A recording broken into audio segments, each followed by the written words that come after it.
Hello दोस्तों, आज हम आप लोगों को बताने जा रहे हैं 2025 का जो फिजिक्स में क्वेश्चन पूछा हुआ है। बहुत ही आसान क्वेश्चन है, लेकिन बहुत सारे लोग इसमें गलती करके आए हैं। तो चलिए आप लोगों को हम ट्रिक बताते हैं। एक सिंगल फार्मूला बेस्ड ये क्वेश्चन है। क्वेश्चन ये है कि a 2 ampere current flowing through two different small circular copper coils, two different circular copper coils having radii ratio 1:2, the ratio of their respective magnetic moment will be. तो हम लोगों को इस क्वेश्चन में मैग्नेटिक मोमेंट निकालना है, जिसमें आप लोगों को जो करंट दिया हुआ है वो 2 एम्पियर का दिया हुआ है और रेडियाई का जो रेशियो है 1:1 है।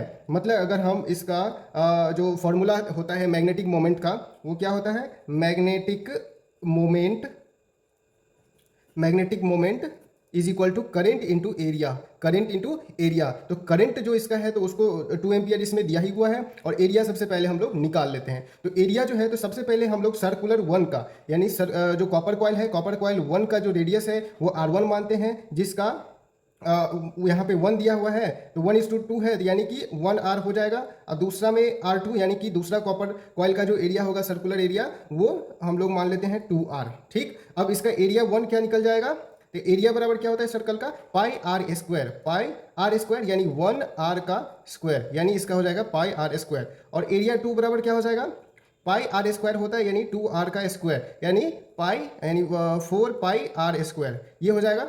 अब आप लोग कैसे निकालोगे सारा मैग्नेटिक मोमेंट कैसे निकालोगे? तो मैग्नेटिक मोमेंट पहला सर्कुलर कॉपर कॉइल के लिए क्या हो जाएगा? M1 बराबर आई होता, आई ए है तो आई का वैल्यू 2 दिया हुआ है, इंटू एरिया 1 कितना है? पाई आर स्क्वायर, तो इसका हो जाएगा 2 पाई आर स्क्वायर। और दूसरा M2 बराबर क्या हो जाएगा?